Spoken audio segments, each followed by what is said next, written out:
آج کل ہر طرف ہنٹا وائرس کا چرچا ہے۔ ہنٹا وائرس ایک ایسا خطرناک وائرس جو خاموشی سے پھیلتا ہے، ابتدا میں عام فلو جیسی علامات دیتا ہے، لیکن دیکھتے ہی دیکھتے پھیپھڑوں اور گردوں کو شدید نقصان پہنچا سکتا ہے۔ اب یہی وائرس ایک بار پھر عالمی تشویش کا باعث بن چکا ہے۔ عالمی ادارہ صحت کے مطابق جنوبی امریکہ کے ملک ارجنٹینا سے جڑے ایک کروز شپ پر ہنٹا وائرس کے مشتبہ پھیلاؤ نے دنیا بھر کے ماہرین صحت کو الرٹ کر دیا ہے۔ اس وبا میں اب تک 3 افراد ہلاک جبکہ کئی دیگر بیمار ہو چکے ہیں۔ سوال یہ ہے کہ ہنٹا وائرس آخر کیا ہے؟ یہ وائرس عموماً چوہوں اور دوسرے کترنے والے جانوروں کے ویسٹ سے انسانوں تک منتقل ہوتا ہے۔ جب ان جانوروں کا فضلہ خشک ہو کر ہوا میں شامل ہوتا ہے اور انسان اسے سانس کے ذریعے اندر لے لے تو یہ وائرس جسم میں داخل ہو جاتا ہے۔ ماہرین کے مطابق بند اور کم ہوادار جگہوں جیسے گودام، شیڈز، کیبن یا پرانے گھروں کی صفائی کے دوران وائرس سے متاثر ہونے کا خطرہ زیادہ ہو جاتا ہے۔ بعض کیسز میں انسان سے انسان میں منتقلی بھی دیکھی گئی ہے، خاص طور پر جنوبی امریکہ میں پائے جانے والے اینڈیز وائرس میں۔ لیکن ہنٹا وائرس نیا نہیں، اس وائرس کی تاریخ کئی دہائیوں پرانی ہے۔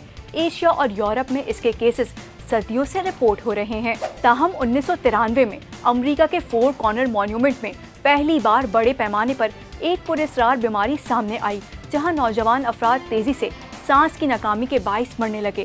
بعد ازاں تحقیقات سے پتہ چلا کہ اس کی وجہ ہنٹا وائرس تھا۔ یہی وہ وقت تھا جب دنیا نے پہلی بار ہنٹا وائرس پلمونری سنڈروم کے نام سے اس خطرناک بیماری کو سنجیدگی سے لینا شروع کیا۔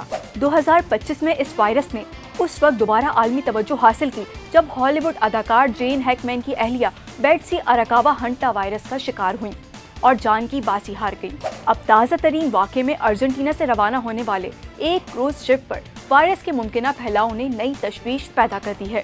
عالمی ادارہ صحت اور مختلف ممالک کی لیبارٹریز وائرس کے جنیاتی نمونوں کا تجزیہ کر رہی ہیں تاکہ یہ معلوم کیا جا سکے کہ وہاں وبا کہاں سے شروع ہوئی اور کتنی خطرناک ہو سکتی ہے۔ ماہرین خبردار کر رہے ہیں کہ موسمیاتی تبدیلی بھی اس وائرس کے پھیلاؤ کی ایک بڑی وجہ بن رہی ہے۔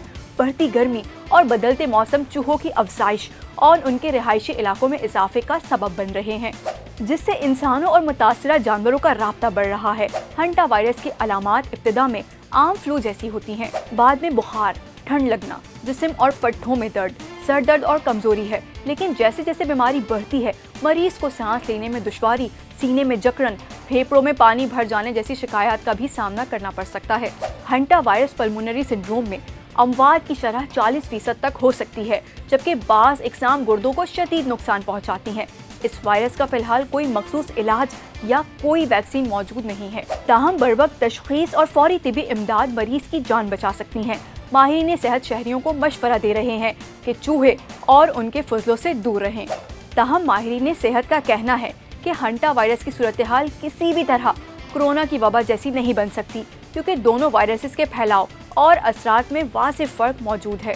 کورونا وائرس ایک نامعلوم وائرس تھا جو ہوا کے ذریعے تیزی سے انسانوں میں منتقل ہوتا تھا، جبکہ ہنٹا وائرس اس سے ذرا مختلف ہے۔